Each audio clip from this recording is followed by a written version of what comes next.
बिस्मिल्लाहिर्रहमानिर्रहीम। अस्सलाम वालेकुम डियर स्टूडेंट्स। आज हम पढ़ेंगे क्लोनिंग ऑफ जीन का दूसरा हिस्सा जो आर्टिफिशियल मीडियम में किया जाता है और उसको कहते हैं PCR, पॉलीमरेज चेन रिएक्शन। ये इन विट्रो होता है, इसको इन विट्रो भी कहते हैं, एक्स वाइवो भी कहते हैं, क्योंकि ये लिविंग सिस्टम से बाहर ग्लासवेयर या गिलास के apparatus में किया जाता है। और इसकी कुछ खूबियाँ याद रखें। सबसे पहले लिमिटेड कॉपीज़ ऑफ जीन्स बनाना हो तो ये मेथड अडॉप्ट किया जाता है, या छोटे जीन्स की सिर्फ कॉपीज़ बनाना हो तब ये तरीका इस्तेमाल किया जाता है। लेकिन इसमें नो एक्सप्रेशन, जीन की एक्सप्रेशन नहीं होती है, सिर्फ जीन की कॉपी बन सकती है। प्रोटीन सिंथेसाइज नहीं कर सकते क्योंकि प्रोटीन सिंथेसिस के लिए नेचुरल सिस्टम चाहिए, राइबोसोम्स चाहिए जो यहाँ दस्तयाब नहीं। तो फिर जीन की कॉपियाँ बना के क्या करें? रिसर्च पर्पस के लिए किया जाता है। कितनी कॉपियाँ? यहाँ भी आप चाहें तो मिलियंस ऑफ कॉपीज़ बना सकते हैं, लेकिन जितनी गुंजाइश रिकम्बिनेंट DNA टेक्नोलॉजी में थी इतनी गुंजाइश इसमें नहीं है। तो आप अपने नोट्स बनाएंगे तो आपके लिए आसान हो जाएगा। नोट्स बनाने के लिए सबसे पहले रिक्वायरमेंट्स आप देख लें कि इस प्रोसेस को कैरी करने के लिए हमें क्या क्या चाहिए। तो हमें जीन ऑफ इंटरेस्ट चाहिए, और इस जीन ऑफ इंटरेस्ट को आइसोलेट करने का तरीका वही है जो हम रिकम्बिनेंट DNA टेक्नोलॉजी में पढ़ते। इसके अलावा आपको चाहिए फ्री DNA न्यूक्लियोटाइड्स। DNA के न्यूक्लियोटाइड्स आपके पास होने चाहिए। ये हमेशा DNTPs की शक्ल में होने चाहिए, डीऑक्सी राइबो न्यूक्लियोटाइड ट्राइफॉस्फेट की शक्ल में। मैंने कल भी जिक्र किया था, अगरचे DNA और RNA में इस्तेमाल होने वाले न्यूक्लियोटाइड्स चेन की शक्ल में सिंगल या मोनोफॉस्फेट्स के होते हैं, लेकिन हमें ये ट्राइफॉस्फेट में क्यों चाहिए? क्योंकि जब ये जुड़ेंगे आपस में उस दौरान दो फॉस्फेट ग्रुप को रिमूव करेंगे, बॉन्ड तोड़ेंगे तो एनर्जी निकलेगी। उस एनर्जी से न्यूक्लियोटाइड्स को आपस में जोड़ने में काम आएगी वो एनर्जी।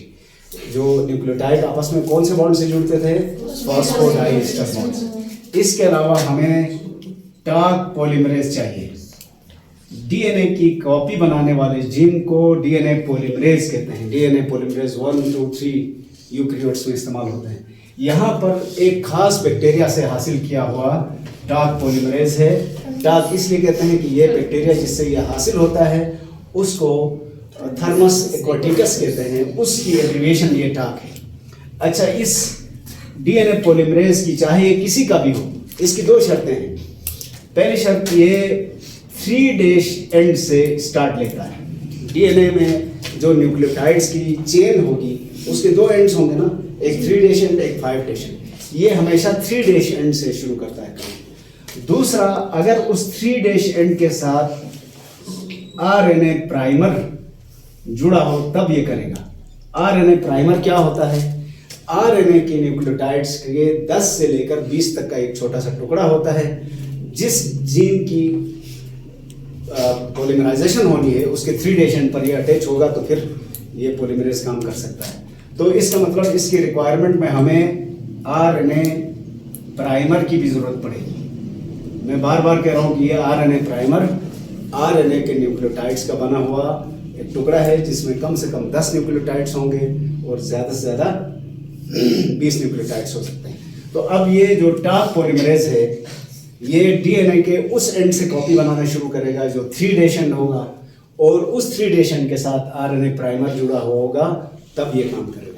अब आर्टिफिशियल मीडिया में हम क्या करेंगे? यहाँ हमें एक और चीज़ की ज़रूरत पड़ेगी, टेम्परेचर वेरिएशंस। देखें, DNA को खोलने के लिए एंजाइम चाहिए, हेलिकेज। यहाँ उसके बदले डीनेचर करने के लिए एक टेम्परेचर इस्तेमाल किया जाता है, यानी DNA को कंट्रोल तरीके से हाई टेम्परेचर पे भी ओपन किया जा सकता है, जिसको डीनेचर करना कहते हैं। तो ये रिक्वायरमेंट्स पूरी होंगी तो अब हमारा प्रोसेस शुरू होगा, और उस प्रोसेस को हम अब कहेंगे मैकेनिज्म ऑफ PCR।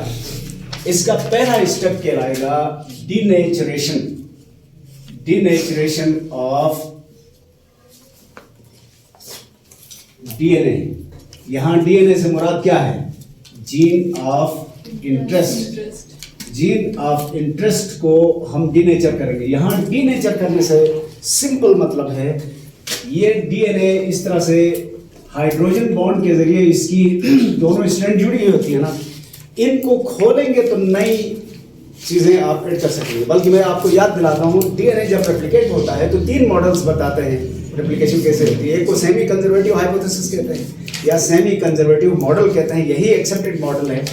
इसके हिसाब से इस डीएनए के को पहले अलग होना चाहिए। ये इंटेक्ट डीएनए था, डीनेचर होने के बाद इसकी दोनों स्ट्रैंड्स एक दूसरे से अलग हुई।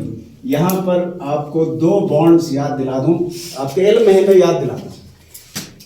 एक न्यूक्लियोटाइड ये है, दूसरा ये है, तीसरा ये है। ये दोनों आपस में तो फास्फोडाइस्टर बॉन्ड से जुड़े हुए थे। इसी तरह ये भी फास्फोडाइस्टर बॉन्ड से, लेकिन ये आमने सामने वाले कौन से बॉन्ड से जुड़े हुए थे? हाइड्रोजन बॉन्ड से। ए और टी 2 हाइड्रोजन बॉन्ड से, सी और जी 3 हाइड्रोजन बॉन्ड से जुड़े हुए थे। डीनेचर करने का मतलब है हाइड्रोजन बॉन्ड को तोड़कर हम अलग कर रहे हैं।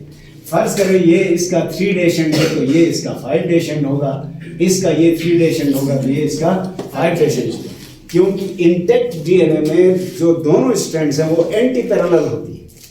अच्छा, अब डीनेचुरेशन हम कैसे करेंगे? इसके लिए आप ये करते हैं कि एक टेस्ट ट्यूब के अंदर मखसूस मीडियम है, उसमें आपने डीएनए को डाला है और अब यहाँ का टेम्परेचर आप हाई कर रहे हैं। कितना? 94 टू 95 डिग्री सेंटीग्रेड। यानी इस माहौल में जब आप इतना हाई टेम्परेचर पर 2 से 5 मिनट तक रखेंगे तो ये डीएनए की दोनों स्ट्रैंड्स एक दूसरे से अलग हो जाएंगे। अब बुक में इसी को और सब हेडिंग दिया है, मसलन इनिशियल, इसको इनिशियल डीनेचुरेशन कहेंगे कि हमने टेम्परेचर हाई किया, डीनेचर हो गया। दूसरा बताया गया है पर्पस क्या है? पर्पस यही है कि जब तक ये डीएनए के दोनों स्ट्रैंड्स अलग नहीं होंगे तो इनकी रेप्लिकेशन मुमकिन नहीं है। रेप्लिकेशन के लिए अलग करेंगे हम इसको, क्योंकि रेप्लिकेशन क्यों करना चाह रहे हैं? कॉपी बनाना चाह रहे हैं ना। कॉपी बनाने के लिए आपको इसे खोलना पड़ेगा, पर्पस यही है। रीजन में ये बताया गया है 5 मिनट तक क्यों रखा, जल्दी क्यों नहीं खुला? तो इसकी एक वजह ये बताई गई है कि किसी जीन में, बल्कि जिस जीन में भी जीसी की तादाद ज्यादा होगी उसको खुलने में जरा टाइम लगेगा। तो कॉमन सेंस यूज करके बताएं, इस जीन में तो ए भी है, ए टी भी है, जोड़े हैं ना आगे पीछे, ए टी भी है, सी जी भी है। तो अगर ये ए टी की कसरत होगी तो ये जल्दी खुलेगा, सी जी की कसरत होगी तो देर से खुलेगा। क्यों ऐसा आप कह रहे हैं? ए और टी में 2 हाइड्रोजन बॉन्ड्स हैं, सी और जी में 3 हाइड्रोजन बॉन्ड्स हैं। इसलिए आपको थोड़ा टाइम ज्यादा रखना पड़ेगा ताकि वो जो ट्रिपल तो नहीं कहना चाहिए, 3 हाइड्रोजन बॉन्ड थे उनको तोड़ने के लिए ज्यादा हीट चाहिए होगी, तो आप इनको तोड़ के अलग करेंगे। इसके बाद बताया गया साइक्लिक। ये साइक्लिक अभी मैं कैसे बताऊं आपको?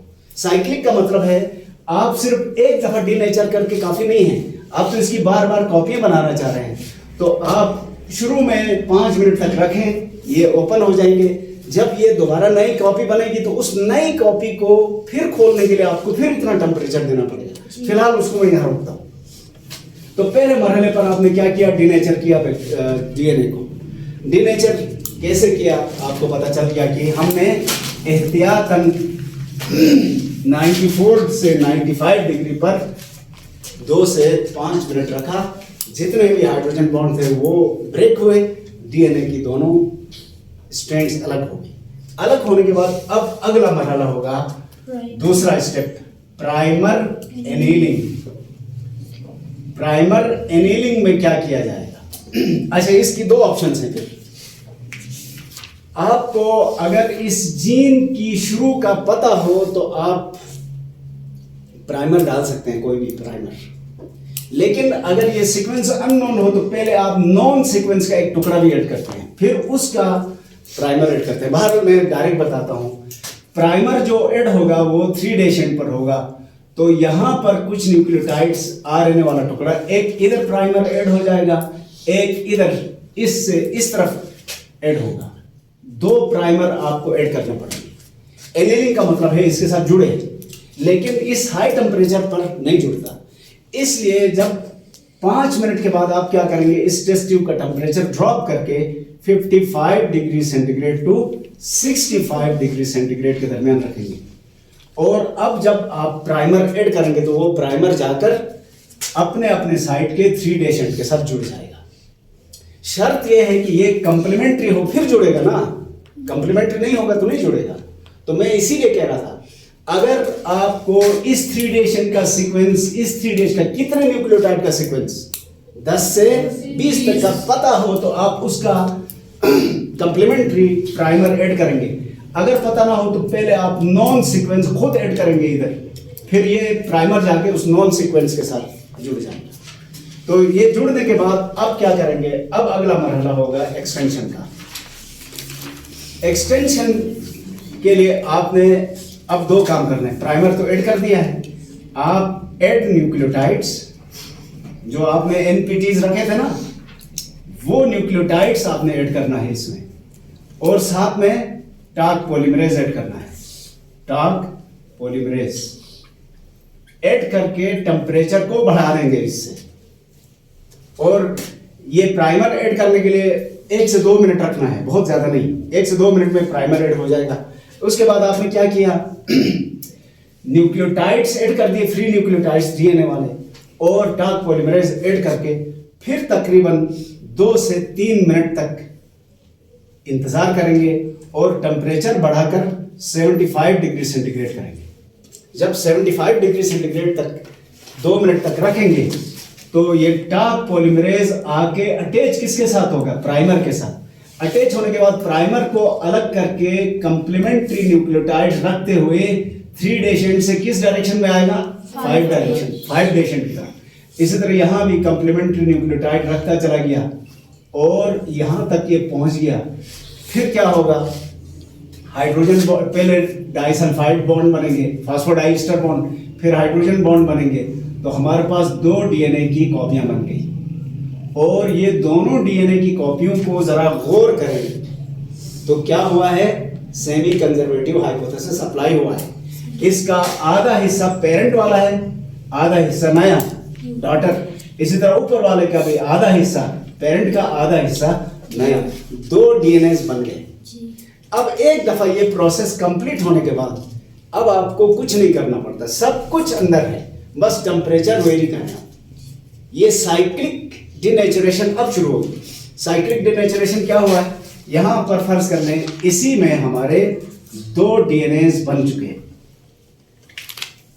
2 डॉटर डीएनए बन गए ना, ये सेमी कंजर्वेटिव मॉडल के मुताबिक। अब आपने क्या करना है, सिर्फ टेम्परेचर बढ़ाना यहां से। अभी कितना टेम्परेचर है, 75 है, इसको फिर दोबारा बढ़ाएं 95 डिग्री तक, बढ़ा के 1 से 2 मिनट रखें। अब 5 मिनट रखने की जरूरत नहीं है, 1 से 2 मिनट में ये दोनों फिर खुल जाएंगे। इस तरह खुलने के बाद प्राइमर ऑलरेडी वहीं मौजूद है, एनिलिंग की जरूरत नहीं, वो खुद जाके 3 डेशेंट पर जुड़ जाएंगे। जुड़ने के बाद न्यूक्लियोटाइड्स भी अंदर हैं, टार्क पॉलीमरेज भी अंदर है, तो इनकी मजीद कॉपियां बनती चली जाएंगी। इसका मतलब ये है कि कितनी कॉपियां आपको चाहिए ये डिपेंड करता है आपके ऊपर। आप जितने ज्यादा न्यूक्लियोटाइड रखते जाएंगे तो ये डीएनए की कॉपियां बनती चली जाएंगी। और ये सारे हमारे जीन ऑफ इंटरेस्ट की कॉपियां हैं।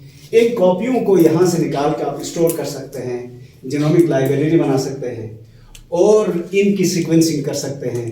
क्या तरतीब है वो रीड करना चाहें तो करें, जो आपका पर्पस था करें। हाँ, इसी जीन को कॉपियां बनाने के बाद अब इन कॉपियों को किसी और जगह रिकम्बिनेंट डीएनए की सूरत में मुंतकिल करना है तो वो भी आप कर सकते हैं।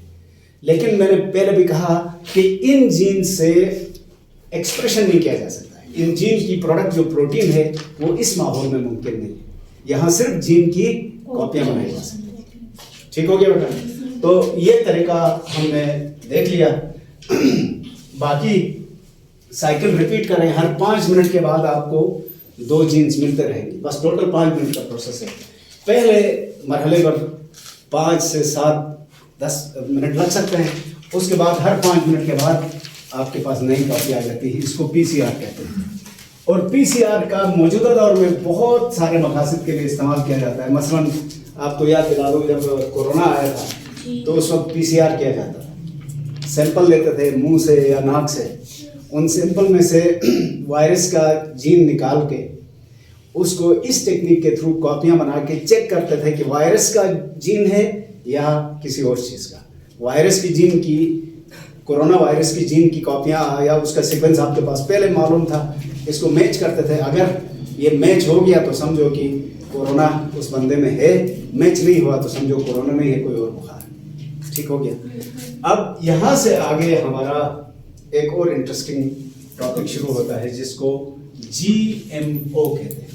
GMO का मतलब है जेनेटिकली मॉडिफाइड ऑर्गेनिज्म।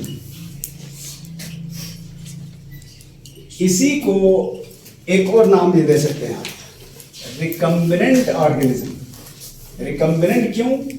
क्योंकि आपने इस जानदार में किसी और के जीन का पेवन लगाया है, तो ये जेनेटिकली मॉडिफाई भी हुआ है, रिकम्बिनेंट भी हुआ है। तो इस तरह से इंसान तकरीबन हर तरह के जानदार बना चुका है। सबसे पहले बैक्टीरिया बने थे जिन्होंने इंसुलिन हमारे लिए प्रोड्यूस किया, उसके बाद प्लांट्स बने, बल्कि प्लांट्स में तो अब उनको रिकम्बिनेंट या जेनेटिकली मॉडिफाइड प्लांट नहीं कहते, जेनेटिकली री इंजीनियर्ड प्लांट्स हैं। उनके तकरीबन सारे जीन अपनी मर्जी के उसमें ऐड कर दिया इंसान ने। तो इसका मकसद क्या है, क्यों करते हैं हम ऐसा? बहुत सारे मकासद हैं। मसलन बैक्टीरिया में हमने ये जीन इसलिए डाला था कि बैक्टीरिया हमारी ज़रूरत के केमिकल प्रोड्यूस करे, इंसुलिन प्रोड्यूस करे, ग्रोथ हार्मोन प्रोड्यूस करे, दूसरा कोई केमिकल मेडिसिन है तो वो प्रोड्यूस करे, कोई एंटीबायोटिक प्रोड्यूस करे। इस तरह से बैक्टीरिया तो हम समझें मेडिसिनल पर्पस के लिए भी किया है और माहौल को साफ करने के लिए भी किया है। प्लांट को क्यों किया है? प्लांट के इशू ये है कि प्लांट हमारे खुराक का जरिया है, तो प्लांट को बीमारियों से बचाने के लिए, पैदावार बढ़ाने के लिए, resistant against droughts, resistant against salinity, resistant against pests, इस तरह से उनको मजबूत बनाया ताकि उनकी प्रोडक्शन हमें बेहतर मिल जाए। इसी तरह एनिमल में किया, एनिमल में भी जेनेटिक मॉडिफिकेशन की, उसकी वजह से ऐसे एनिमल बनाए जिसमें किसी में गोश्त ज़्यादा है, गोश्त का साइज बढ़ गया है, किसी में दूध की मिकदार बढ़ गई है, किसी में अंडे हैं तो उसमें प्रोटीन की क्वांटिटी बढ़ाई, और अब अपनी मर्जी के ऐसे पौधे बनाए गए जिनके अंदर आप खुराक के तमाम अज्जा यकजा कर सकते हैं। जैसे हमें मालूम है, क्लासिफिकेशन है जो घर में इस्तेमाल होने वाली चीज़ों की मैं बात कर रहा हूँ। दालों में कहा जाता है प्रोटीन ज़्यादा है, गंदम चावल मकई में कहा जाता है कार्बोहाइड्रेट ज़्यादा है, इसी तरह बादाम और सरसों वगैरह इसमें लिपिड्स ज़्यादा है। तो ये मखसूस कैटेगरीज बनी ना। अब आप क्या चाहते हैं कि एक ही पौधे में ये सारी चीज़ें हों, तो जीन्स को इधर उधर करेंगे तो एक ही पौधे के सीड से आपको कार्बोहाइड्रेट भी मिलेंगे, सफिशिएंट क्वांटिटी में लिपिड्स भी मिल जाएंगे, प्रोटीन भी मिलेंगे। तो ये मकासद बड़े बड़े हैं और मुस्तकबिल में शायद हमारे पास सारे एनिमल्स, सारे प्लांट्स जेनेटिकली मॉडिफाइड होंगे।